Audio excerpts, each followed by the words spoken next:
Ladies and gentlemen, lovers of war, traders of great renown, I, the strategic Indian, bid you welcome to my channel, where our motto is think, practice thinking. If you like the content, please do not forget to like and subscribe. Also, leave a comment, which will greatly help with the almighty YouTube algorithm. All voices agreed in unison. All the portents concurred. Every analysis corroborated. Each expert opined. We were supposed to be running. Running at breakneck speed. Running breathlessly.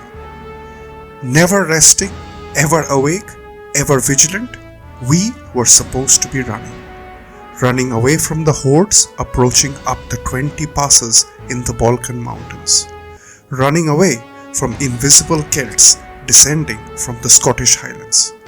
From the redoubtable Germanic armies rushing the Rhine. From Bedouin tribes flying across the supposedly impassible Sahara. We were running.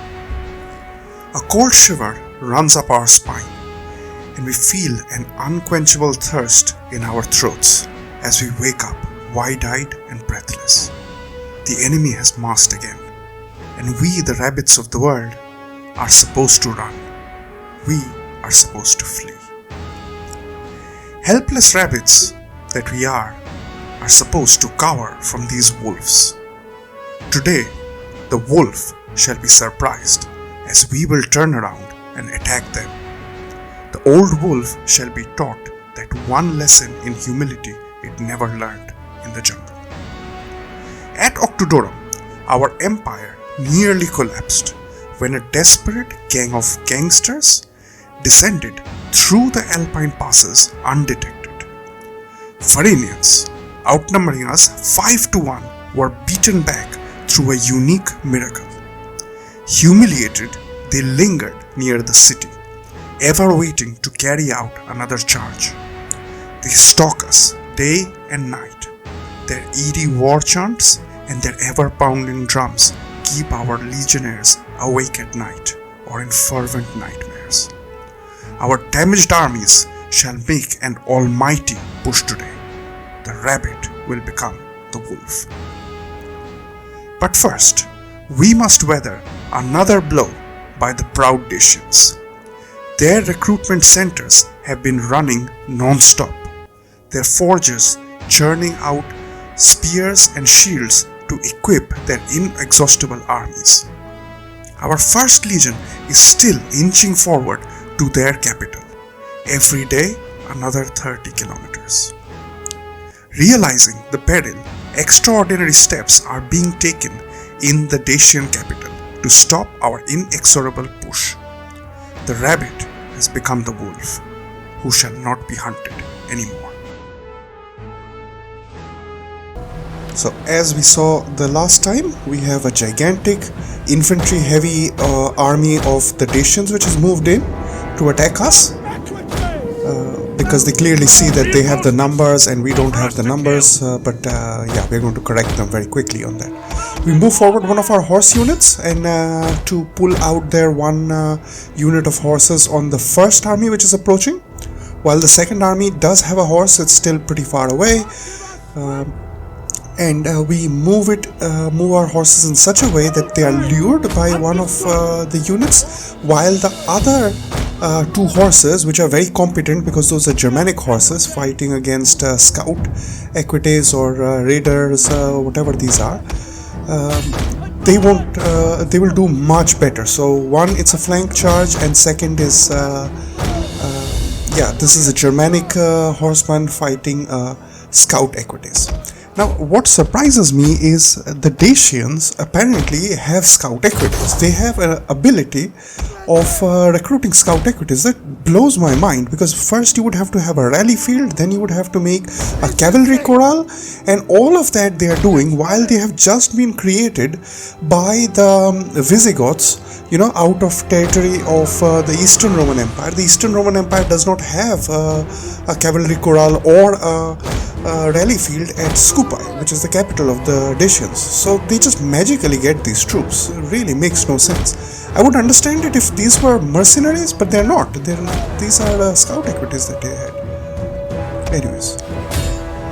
So we pulled out the second unit also, and now we're going to go after that. Their general and one competency spear who comes with that general is going to get really hammered over here. They are going to be caught up in our pike and cohorts line.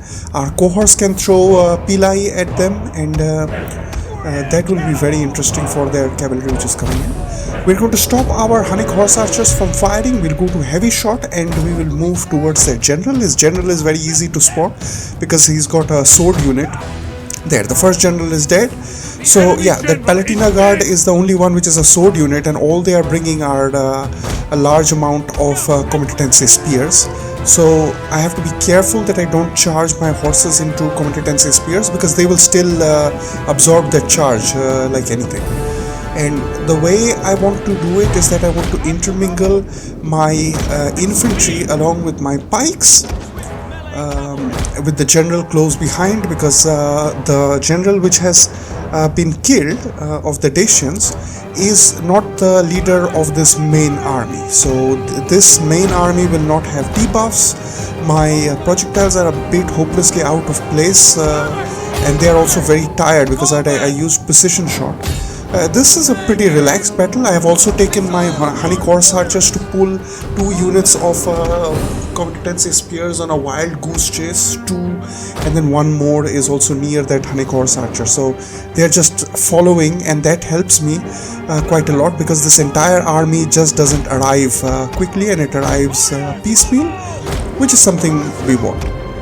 So yeah, I'm trying to reposition the projectiles. Our lines will hold, so I'm not that worried. All our cohorts are doing fine, plus we have 2 pike units which are going to keep their competency spears at bay, and so they won't be able to close with our cohorts, while our cohorts are able to fire these pili through the pikes, causing considerable amount of damage, because those pili give like 70-80 damage to a 100 HP unit, so that's pretty bad. I also moved 2 cohorts to the side, because yeah, their general is over there, so that is a very enticing target for me, and I can hammer and anvil that because I still have horses around. So I swing my horses around right between the gap between their lines. Their main army is now beginning to collapse. It's just a matter of charging and killing the second general. My projectiles are still moving. They're really tired, but they did quite an amazing job. My Hunnic horse archers are now going to be moved far closer to the main battlefield, because if I have those 2 competency spears very near to the edge of the map and everybody panics and runs, those 2 units are going to run away.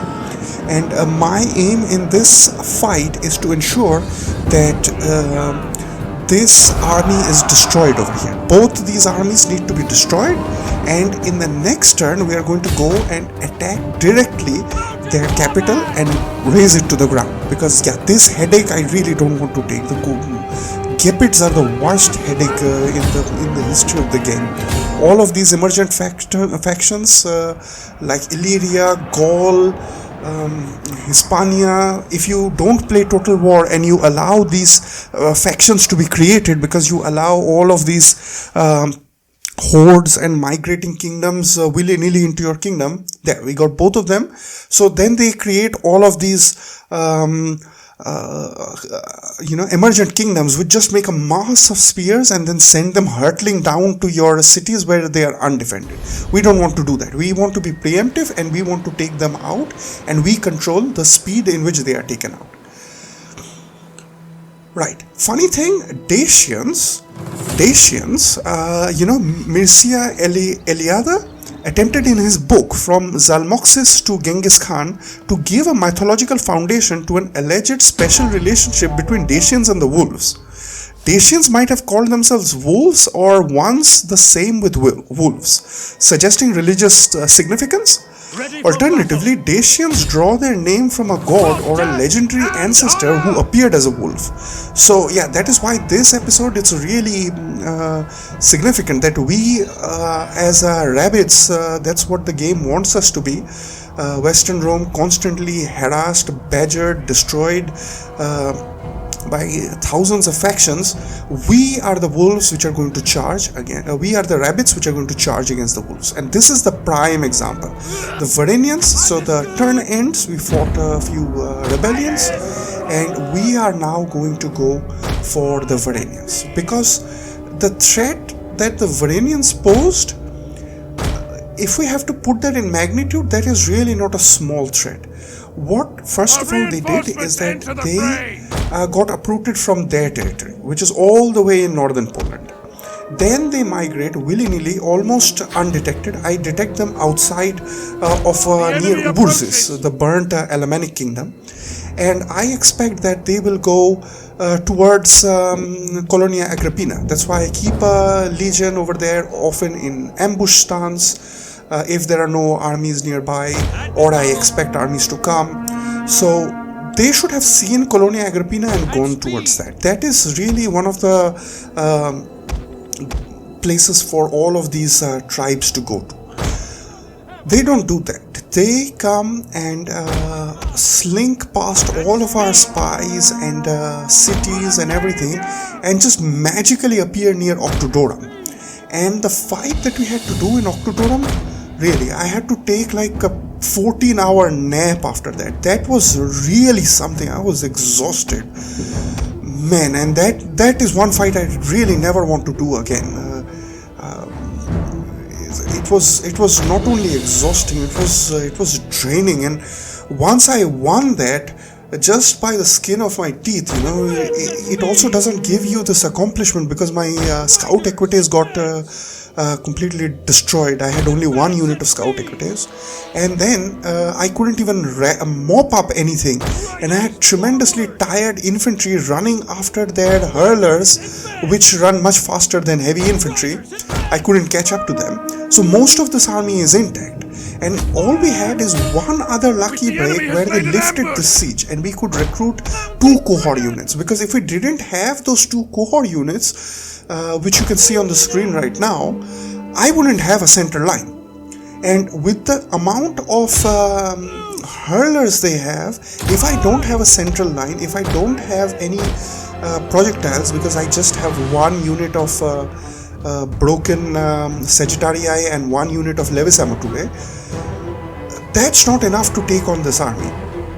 That is really not enough. So yeah, there was just this one lucky break. What we have done is that we have swung around right now, and we have started firing on their general. We are going to go precision shot, because I really want to take out this general early on if possible. Because if this army that I have, it doesn't have a main line. I don't have a line which is able to protect the flanks, which is able to protect my foot projectiles. So if their horses decide to charge right now at our foot projectiles, there is nothing that we can do. We won't be able to move our infantry to catch up to their cavalry, and they can just decimate our projectiles. So that's why that old trick that I used also previously is to put our units which are vulnerable into hiding. Then the AI doesn't see them and it forgets about them. So even if it sees them, if you hide them, the AI forgets. That's how sneaky they think the AI is. Well, if you play against the Celts, that's another story. Oh god. Okay, the entire cavalry of theirs is now coming for us. Right, so we have to hide immediately. Every horse unit is going to hide, because our Germanic brigands are in no position to fight, because they just pulled off a precision shot. So these units are really, really tired. They won't be able to fight. They have to first recoup their stamina, and then they would be able to fight. So that I hit them among some bushes. I can try to do a lure, because yeah, the target is actually too enticing, because this unit of Germanic horses they have is half health. So yeah, this unit I can probably take on even with some tired horses of mine. Right, so they take the bait, they're moving. We are now going to open the jaws of our trap into which this Germanic horse is going to walk into. There are horses on either side of them. They can't see either one of them. Right, so we activate the trap, and here we go. Our Germanic horses are going to go safely through the mouth of the trap. Make sure you keep clicking them away, because if they get entangled by even one horse, then this unit is going to stop running, and then that Germanic horse of the enemy is going to be able to give a mighty devastating charge, so we don't want that. Right. Now we're going to slowly walk the other unit to try to entrap the last remaining cavalry of theirs. I'm going to walk, I'm not going to run, because I want them to recover their stamina. You can see they are very tired right now, so I want them in peak fighting condition when they have to start the luring of the last cavalry of theirs.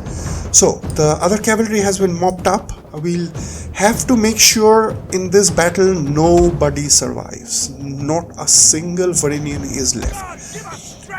I am not going to suffer this unit anymore. Right. So we're going to again start to set up a trap. We're going to move this army forward. The other cavalry has got less than 10 units left, so that unit is dissolved. Sometimes I don't have to wait for the unit card. I just have a look at the number of troops which are on the ground, and then you can get a rough idea of how many are surviving. Like if there are 5 or 6, you waste time trying to look at how many are there for the unit card to pop up. There. The second unit is charging. This is very dangerous because this is a mercenary step raider. So we have to immediately charge with our tired horses, and they had rapid advance activated. So our Germanic cavalry took a very devastating charge, and now here comes our Germanic brigands to help their brothers out. Damn, that lady in that mercenary step raider got knocked right off her horse. So this is really interesting in Attila, that you have actually women who are fighting. When you have steppe people, they have a lot of women. You have Celtic units which have a lot of women. For example, Scatha's teachers of one of the Celtic tribes, I believe they are Ebdanians or the Caledonians, I'm not sure, one of the two. Then they are all female unit, and that is a really scary unit because it hides very efficiently. You won't be able to see it even if they are like 3 feet away from you. So yeah, like you can see our comitatense spears are in the testudo, and there is a small bunch of bushes right in front. So if the Scatha's teachers came and stood over there, our comitatense spears won't be able to see them, even if they are 3 meters, literally 3 meters away from them. Now we are going to start our cavalry to degrade their projectiles, because the reason for that is I don't have, say, an army to fight immediately after. So I can be a big cavalier, plus there are 2 Germanic brigands which cost 350 gold per turn. So if I'm able to lose, say, 50% of this, then I would be paying upkeep for one of them if I merge them. So yeah, I don't have any threats immediately, and yeah, I can afford to take a few losses. Right, so this is the way we do it. One unit of our cavalry is going to constantly ensure that they are moving toward their units, projectile units, and shepherding them away from the protective line of infantry that they have, because they have gigantic amount of infantry. Meanwhile, the other unit there you can see is going to go in for a direct charge. If you see that infantry is closing in, you would have to immediately get away. Make sure that the unit which is actually running distractions stays nearby, because you have foot javelins, which are going to be devastating. As you remember in that fight which we had with the Ostrogoths, where we were doing the same, where we were trying to attack one of their javelins, and then their horses and cavalry came into support, and then they did one volley and one entire unit of cavalry just completely got destroyed. There was nothing left over there.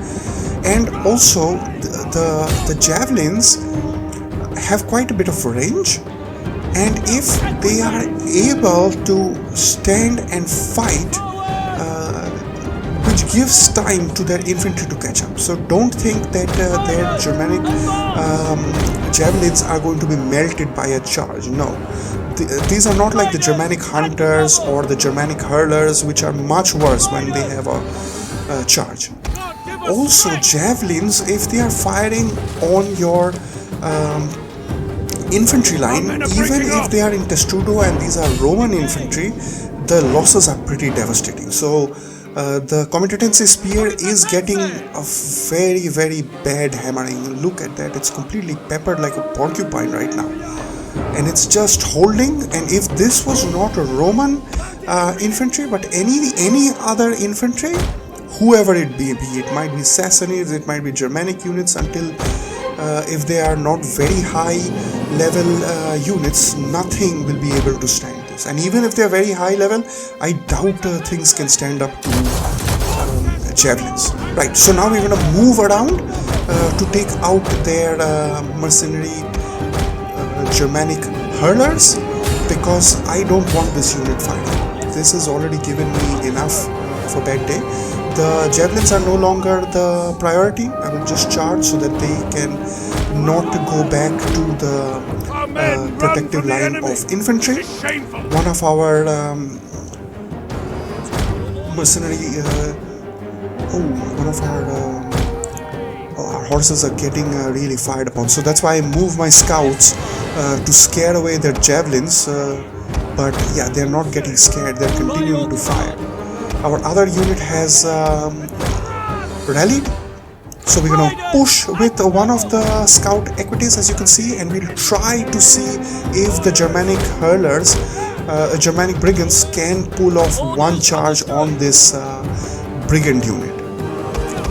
All our cavalry are pretty exhausted and pretty battered up, so we are now going to start moving our cohort lines forward, because cohorts have got pili which are very effective, and they will be very, very devastating to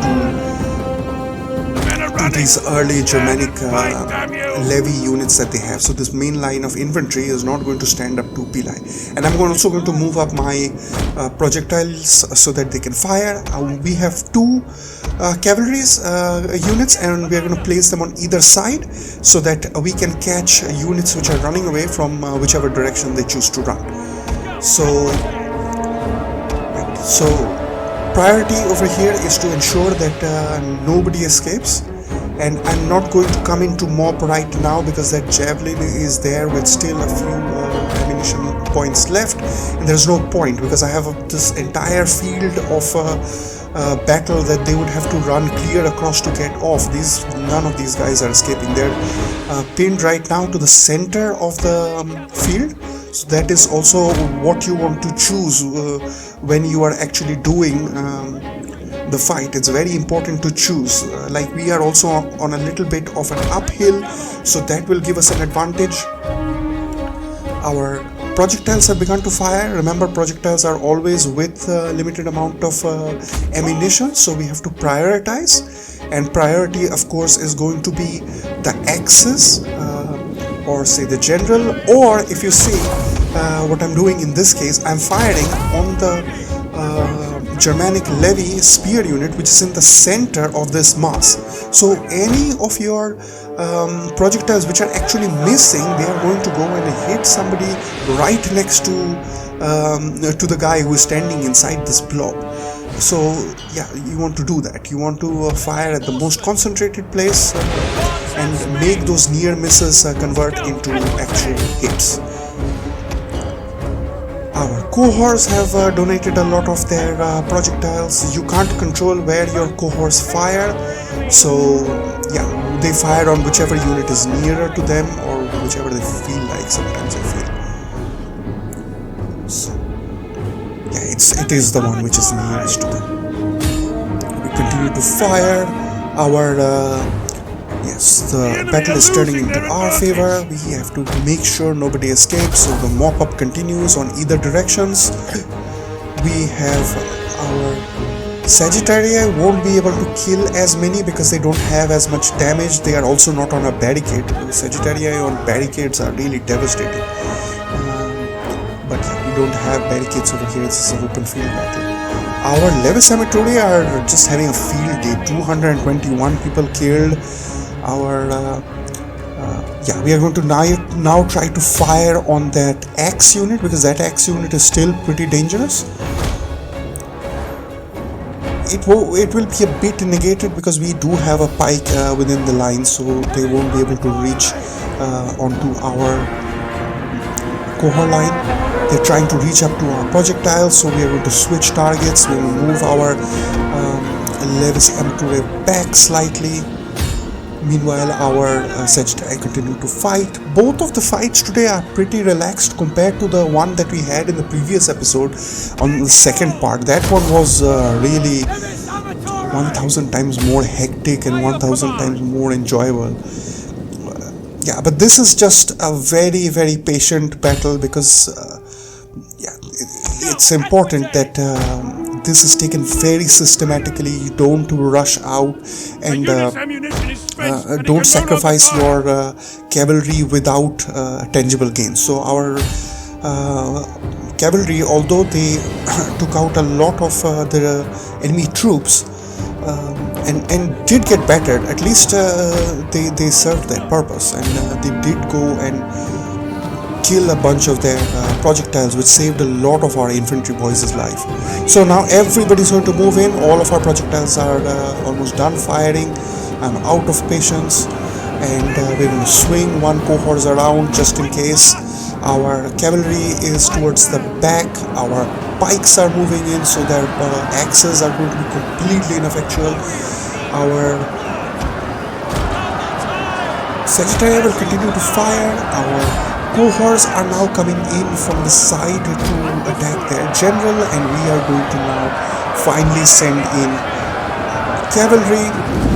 So here comes our cohorts. This is the first time we are looking at a charge from an infantry perspective. We have already seen cavalry perspective charges. Their axes are not performing. Their axes have gone berserk. That's not going to help. And our main line is just pushing. Everybody is pushing. We are just going to steamroll. We turned around, and now the rapid is becoming a wolf. There. The old wolf, the Varanians running. This is their last army, their last horde. They don't have any cities. Here come the jaws of the trap, and we have got them. 22 people out of 1400 people live. They won't have any historians to remember their name. That's how bad it's going to be for the Varanians. There. We got him.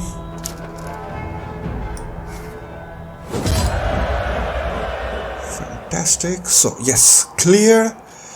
We're going to take on the troops because yeah, money won't be that necessary, and we want to get our cavalry strength up, especially our garrison strength up, because that garrison at Octodorum might get into an attack.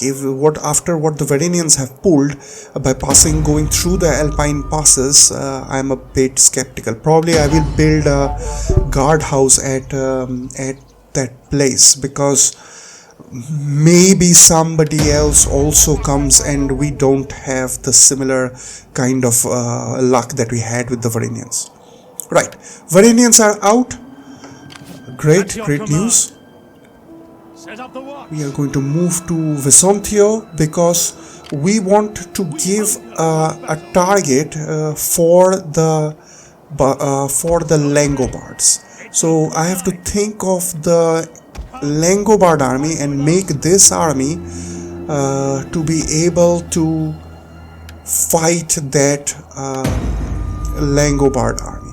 Visigoths have settled down, so they have changed their religion. They are welcome to do so. They've captured Serdica and Sirmium.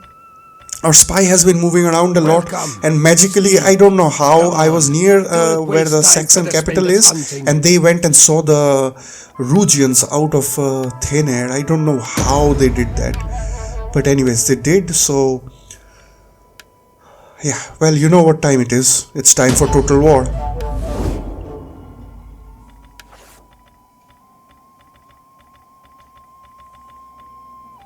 Okay, as you can see, we are at war with everybody.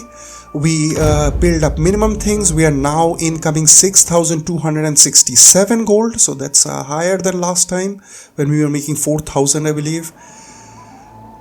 Okay, we saw two great Saxon armies, two full stacks near Colonia Agrippina, and therefore we moved our legion inside Colonia Agrippina so that we are not in ambush stance, because we would have to run to Colonia Agrippina, tiring us out, and meanwhile the garrison wouldn't be able to help.